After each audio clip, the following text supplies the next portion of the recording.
तो मोह ममता पूरी तरह से छा जाती है। फिर बाप दादा परदादा सब। तो क्या ट्रेनिंग स्कूल है कोई मोह ममता का? नहीं है। लोभ लालच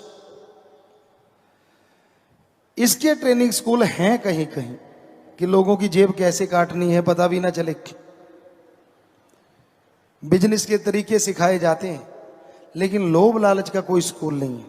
ये अपने आप पैदा होता है, और जब ये पैदा हो जाता है तो बेटा बाप को मार सकता है, भाई भाई को मार सकता है।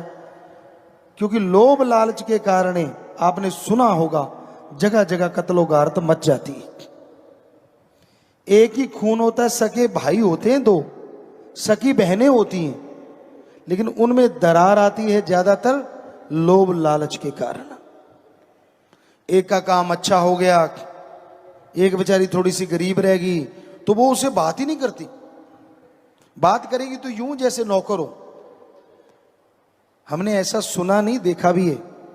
आप में से कोई ना कोई बैठा होगा यहां, बुरा ना मानना, उसको लगता है मेरा स्टैंडर्ड अप है, जितना मैं हूं वैसा कोई भी नहीं। वो अपने बहनों को, अपने भाइयों को बिल्कुल नौकरों की तरह सब।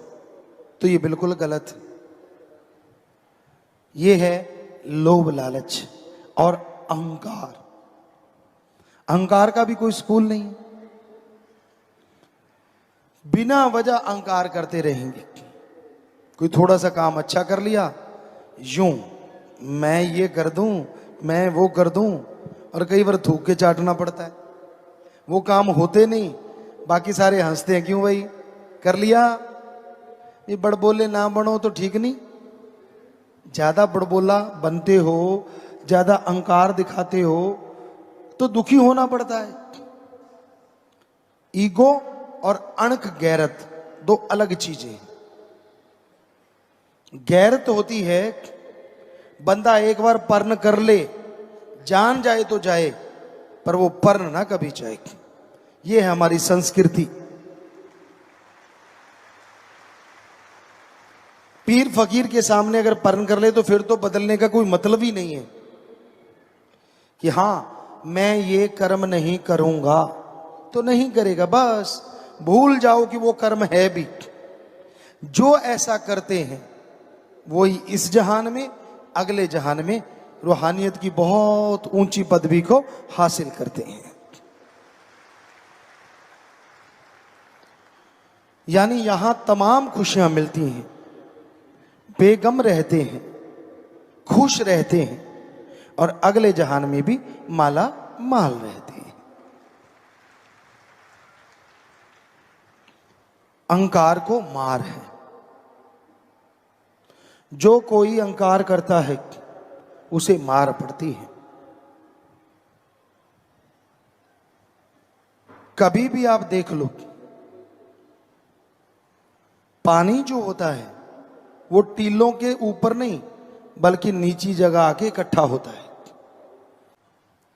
फल जितना ऊंचा होगा पेड़ को क्षति उतनी ज्यादा होती है, क्योंकि उसको तोड़ने के लिए लोग कभी पत्थर मारते हैं, कभी कुछ मारते हैं, या आजकल नई टेक्निक आ गई, लेकिन पुरातन समय में पेड़ की टहनियां ज्यादा टूटती थी फल जितना ऊंचा होता था, और झुका हुआ फल लोग आराम से आसानी से तोड़ते थे, पेड़ की टहनी भी नहीं टूटती थी। तो अहंकार को मार है। अहंकार ना किया करो। कमियां खुद में होती हैं, तो कमी कभी भगवान में हो ही नहीं सकती। आदमी गलतियों का पुतला है, इसमें कोई दो राय नहीं, लेकिन आदमी की ईगो अहंकार ऐसा होता है वो अपनी कमी नहीं मानता, संतों में भगवान में कमियां निकालता रहता है और पापों का भागीदार बनता चला जाता है। इसलिए अपने गिरेबान में देखिए, चारपाई के नीचे कहते हैं ना निगाह मारनी चाहिए, दिए तले अंधेरा। दूसरों को ज्ञान देने से बेहतर है पहले खुद उस ज्ञान में डूब के अपने आप को पवित्र बना लो, फिर दूसरों को ज्ञान दो। आजकल ये बातें आम होती हैं, बात पे बात ख्याल में आ गई, जहाज में बैठते हो आप, कभी ध्यान दिया आपने? वहां एक अनाउंसमेंट होती है कि ऑक्सीजन की कमी आ गई तो मास्क बाहर आ जाएंगे। किसी और के मास्क चढ़ाने से पहले खुद का चढ़ा लो। तो वही बात है, किसी और को ज्ञान देने से पहले पहले खुद अमल कर लो, फिर दूसरों को ज्ञान देना। अगर खुद अमल नहीं करते, अगर खुद आप ज्ञानवान नहीं बनते, तो दूसरों का ज्ञान देने का कोई फायदा नहीं होता। क्योंकि जब वो आप में वो कमियां देखेगा तो वो भी बदल जाएगा।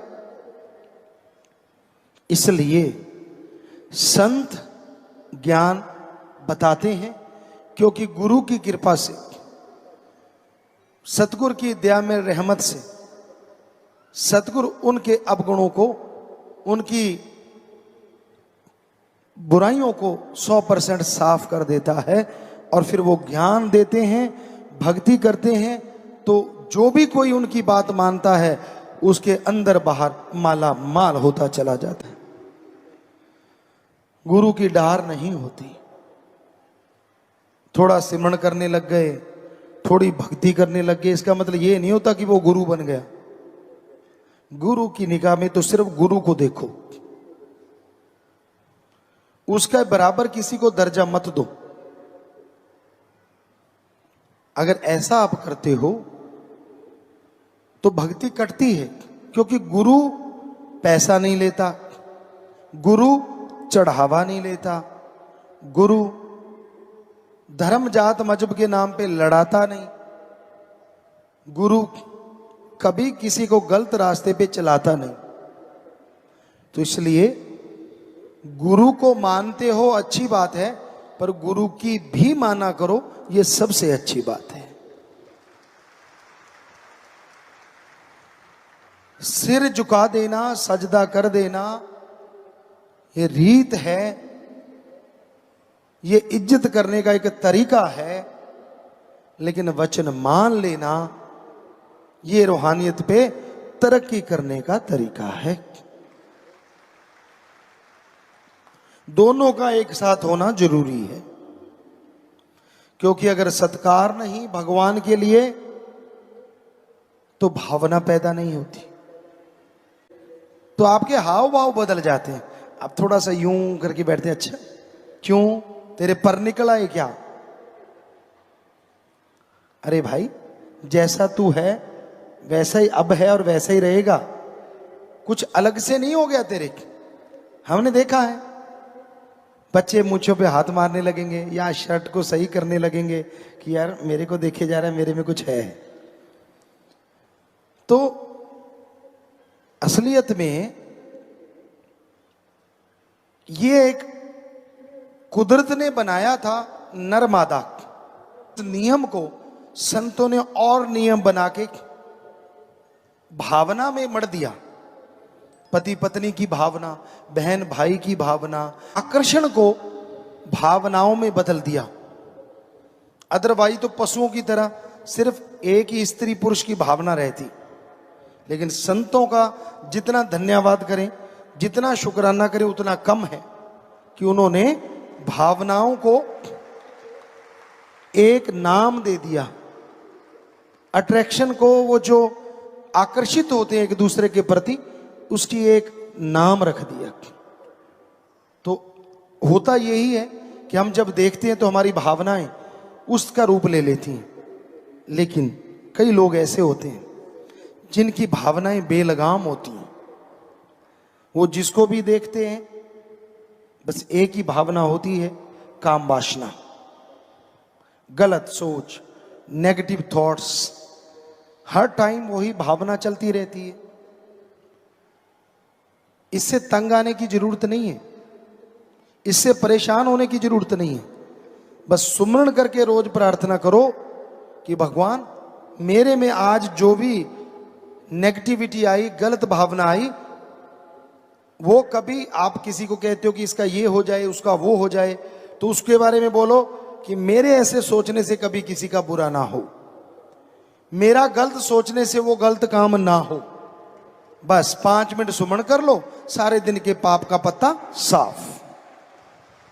कितना आसान तरीका है। 2 मिनट कर लो, करो तो सही। तो आप भावनाओं को शुद्ध कर सकते हैं, विचारों का शुद्धिकरण कर सकते हैं थोड़े से समय में। भावना शून्य इंसान कभी नहीं होता। राम, अल्लाह, वाहिगुरु के प्रति कईयों ने कहा, हमसे सवाल किए कि मीराबाई हुई थी और मीरा जी ने भगवान को पति बना लिया, ये भावना सही है? आप एक मीरा की बात करते हैं। जितने संत आए, गुरु पीर पैगंबर आए, ज्यादातर ने अपने आप को आत्मा रूप में भगवान की पत्नी बना के उससे इश्क किया है। आप पढ़ के देख सकते हैं कि भगवान अल्लाह, वाहिगुरु, गॉड, खुदा, राम, तो किसी ने लिखा है महिला, किसी ने कुछ, किसी ने कुछ। तो वो भावना गलत नहीं है, क्योंकि वो ईश्वर मां है, बाप है, सगा है, संबंधी है, यार है, दोस्त है, मित्र है। और कोई कोई होता है जो उसे अपना पति भी बनाता है, जैसे मीरा जी। तो मीरा का नाम तो आज हम भी ले रहे हैं। बताइए, उसने अगर भगवान को उस रूप में देखा और भक्ति सारी उसी रूप में की, ये गंदे लोगों की गंदगी होती है जो उन्हें गलत सोच देती है। भक्ति करी ये सोच के कि भगवान की भक्ति है, तो उसको जन्म मनुष्य का जल्दी मिल जाता है और फिर भगवान जी से प्यार उनका अडोल हो जाता है। भगवान का प्यार है, समय सीमा कम हो जाती है, आदमी जल्दी गुजर जाता है, क्योंकि श्वास जितने तेजी से चलते हैं, कुल श्वासों में से उतनी जल्दी खत्म हो जाते हैं। तो गम, चिंता, परेशानी में, डर, भय में श्वास तेजी से चलती है नेचुरली। इसलिए इंसान ये भूल गया कि उसका करने वाला कार्य कौन सा है। संत सत्संग लगाते हैं, जीवों को समझाते हैं कि आओ सुनो, सत्संग सुनो और सुन के अमल करो। तेरा करने वाला कार्य प्रभु का नाम है। अल्लाह मालिक की भक्ति इबादत है। जितना दिलो दिमाग से मालिक का नाम जपेगा, जितना तड़फ से, व्याकुलता से मालिक को बुलाएगा, वो जरूर चला आएगा, वो जरूर रहमो करम बरसाएगा। पर इंसान और चीजों के लिए व्याकुल हो जाता है। काम, वासना, क्रोध, लोभ, मोह, अहंकार, मन, माया, इनके लिए तो इंसान को व्याकुल होते देखा है। पर अल्लाह, वाहिगुरु, गॉड, खुदा, रब के लिए कोई कोई होता है जो व्याकुल होता है, और जो होता है वो मालिक को पा भी जाता है। मालिक के प्यार में व्याकुलता नहीं होती, बल्कि वो उसकी मोहब्बत होती है। दुनियादारी में आप व्याकुल हो जाते हैं किसी चीज को पाने के लिए, परेशान हो जाते हैं, तड़फ जाते हैं, और वो सामान भी नहीं मिलता तो आप और तड़फते रहते हैं, बेचैनी और बढ़ जाती है। पर मालिक, अगर आप दिखावा करते हैं, सिर्फ ये सोचते हैं कि मेरे हाथ जोड़ने से या सिर झुकाने से वो मिल जाएगा, तो ये आप अपने आप को धोखा दे रहे हैं। प्रभु किसी दिखावे में नहीं आता। उसको अगर पाना है तो अंतःकरण को साफ कीजिए, अपने दिमाग से कचरा निकाल डालिए, क्योंकि जब तक आप भक्ति नहीं करते, आपके दिमाग का शीशा साफ नहीं होता। क्या आपने ये सुना है बिना पढ़ने की डिग्रियां हासिल हो गई? हो सकता है ऐसा होता हो, पर क्या आपने सुना है धरती में बीज डाला ही नहीं और फसल खड़ी हो गई? आप डिग्री डिप्लोमा हासिल करते हैं, जिंदगी के 20-25 साल लगाते हैं, और अगर प्रभु को देखना है, उसकी भक्ति को जानना है, तो जिंदगी के 20-25 महीने ही भगवान की तरफ लगा के देखो, तो आप रिजल्ट बता सकते हैं भगवान है कि नहीं है। चंद किताबें पढ़ लेने से, थोड़ी डिग्रियां हासिल कर लेने से ये कह दो भगवान नहीं है, तो इससे मूर्खता नहीं कहेंगे तो और क्या कहेंगे। क्योंकि अगर छोटी सी डिग्री के लिए, मास्टरेट की डिग्री, पीएचडी की डिग्री, कोई भी आप डिग्री लेते हैं, उसके लिए जिंदगी के 20-25 साल लगाते हैं। भगवान के सर्च के लिए आपने एक दिन नहीं लगाया और बैठे बैठे कह दिया भगवान नहीं होता, तो ये तो आप खुद पढ़े लिखे हैं, क्या कहेंगे लोग आपको। पहले सर्च करो, गुरु मंत्र, मेथड ऑफ मेडिटेशन लो, फिर उसका अभ्यास करो। जैसे टीचर कहता है ऐसे पढ़ो बेटा, ऐसे पढ़ो, आप फॉलो करते हैं तो मेरिट होल्डर हो जाते हैं, चलो जैसे तैसे पास भी होते हैं। उसी तरह आपको गुरु मंत्र लेना होगा, फिर उसका अभ्यास करना होगा, घंटा सुबह शाम। फिर रिजल्ट ना आए तो बताइए। रिजल्ट आता है, 100% आता है, पर भक्ति करने से, इबादत करने से।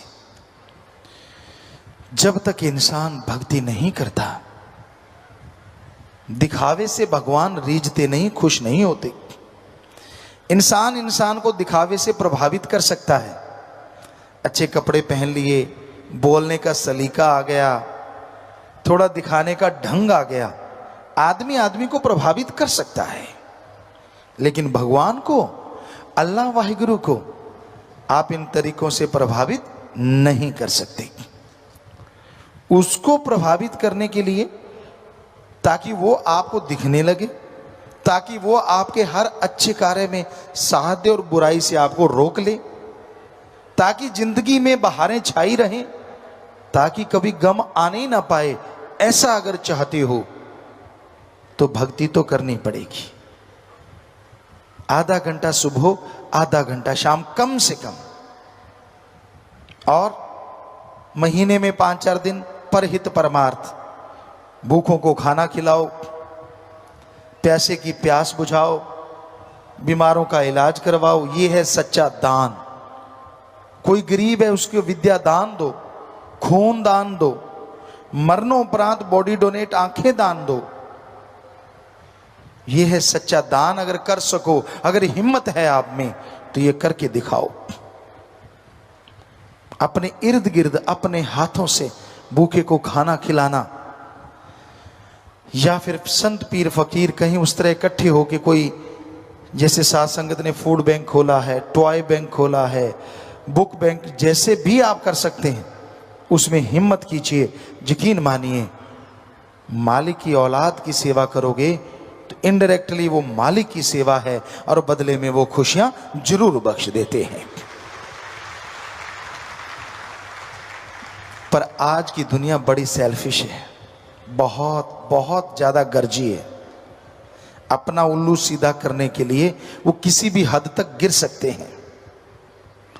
उनको कोई मतलब नहीं है भगवान से, उनको कोई मतलब नहीं है संत पीर फकीर से। उनका तो एक ही मुद्दा होता है, मेरा ग्रेड अप कैसे होगा, मैं दुनिया की निगाह में बड़ा कैसे हो जाऊं, लोग क्या कहेंगे मुझे, कैसे बड़ा बन सकता हूं। इस तरह की चीजें लोगों के दिमाग में आ जाती हैं तो अपने खुद के लिए दुखों का कारण बन जाते हैं। जमीर मर गया, कहते हैं इसका जमीर मर गया, इसकी आत्मा मर गई, जो सिर्फ और सिर्फ रोबोट बन जाते हैं, मशीन। कोई भी कार, गाड़ी आप चलाते हैं, उसमें पेट्रोल डालिए तो वो चलती रहती है, पेट्रोल खत्म हुआ तो पेट्रोल पंप पे लगा दिया, फिर से पेट्रोल भरा और गाड़ी फिर चलनी शुरू हो गई। उसी तरह आज के कुछ इंसान हैं जो ठगी, बेईमानी, भ्रष्टाचार, ब्लैकमेलिंग का धंधा अपनाए हुए हैं, जिनका काम ही ये होता है कैसे किसी को नीचा दिखाया जाए, कैसे किसी का घात किया जाए। वो घात लगा के बैठे रहते हैं कि मैं इसको गिराऊं कैसे। गिरे हुए को नहीं उठाते, चलने वाले के अड़ंगी लगा के गिराना उनका काम होता है। ऐसे लोग नर पिचास नहीं तो और क्या है। क्या वो अपने आप को इंसान कहलाते हैं? इनसे तो शैतान भी अच्छे होते हैं। कम से कम जो उनके दायरे में जाता है उन्हीं पे अटैक करते हैं, लेकिन इनका तो कोई दायरा ही नहीं होता। कहीं जाके किसी को भी ब्लैकमेल, किसी को भी नीचा दिखाना उनकी आदत बन जाती है। उनको अच्छी चीजें अच्छी नहीं लगती, उनकी निगाह हमेशा गंदगी ढूंढती है, क्योंकि जो खुद होता है उसको वैसी चीज की तलाश रहती है।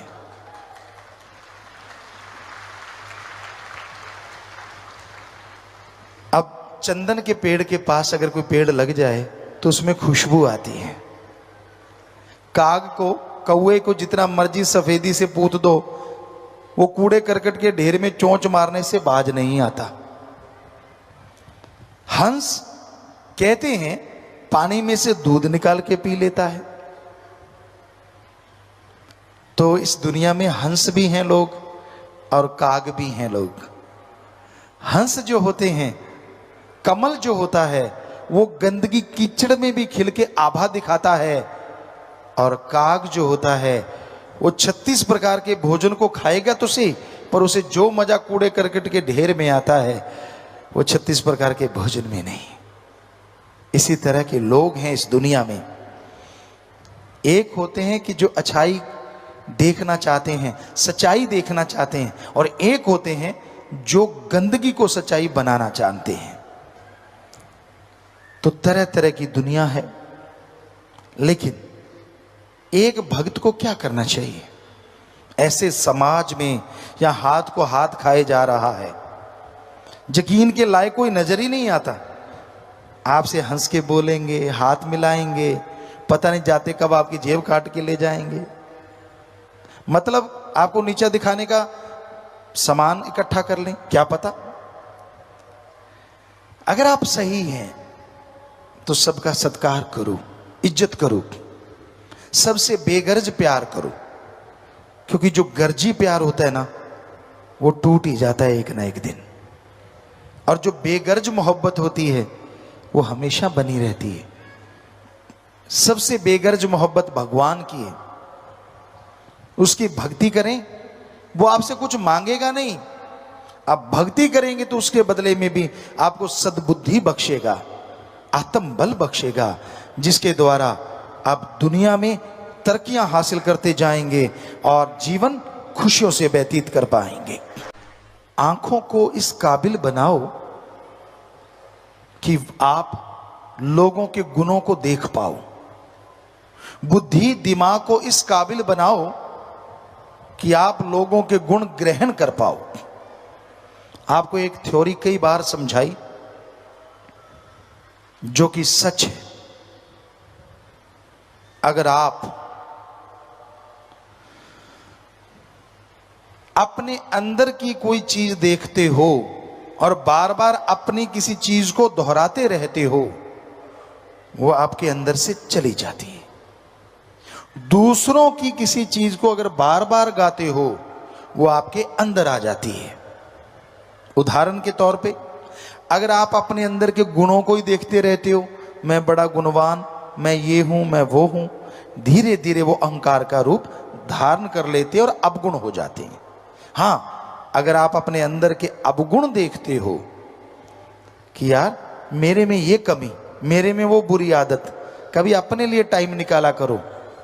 रोज 24 घंटे में 5-7 मिनट इकट्ठे बैठ के, इकल्ले बैठ के, एकांत में सोचो तेरे में क्या कमियां हैं, कौन सी बैड हैबिट है आप में, और फिर भक्ति से उसे बार बार देख के दूर करने की कोशिश करोगे। सच मानो वो आपके अंदर से चली जाएगी। बिल्कुल भी एक पल भी दूर ना। जिनके बच्चे होते हैं उनको पता है कितना प्यार होता है, कितनी मोहब्बत होती है, खास करके वो जिनका इतना बड़ा घराना हो और इतने नेक और हक हलाल की कमाई करने वाले।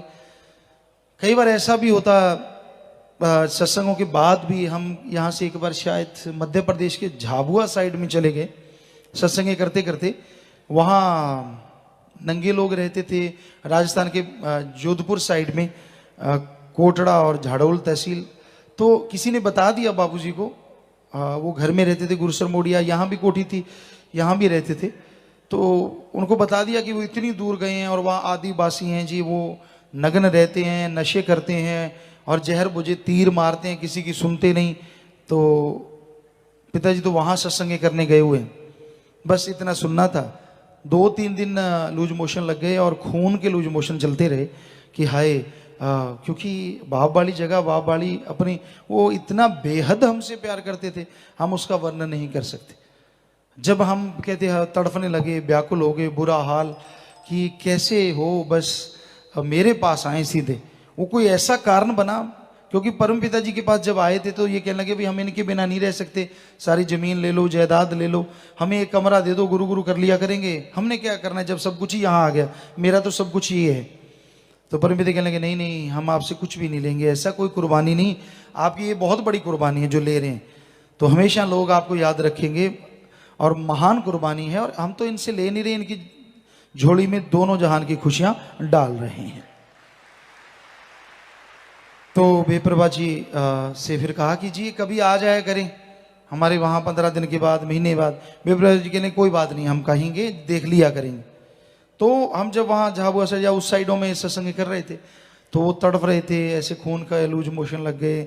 डॉक्टरों ने देखा है कुछ भी नहीं है, नॉर्मल है, लेकिन अंदर से पता नहीं क्या हुआ, इतना उनके अंदर बैराग्य, रोते। किसी को आज तक, माता जी को भी, किसी को भी दिखाते नहीं थे कि मेरी आंखों में आंसू है। कमरे के अंदर जाते, लॉक लगा लेते अंदर से और बस, और बाहर बिल्कुल नॉर्मल होकर निकलते। 2 घंटे 3 घंटे वहीं अपना बैराग्य करना, रोते रहना, तड़फते।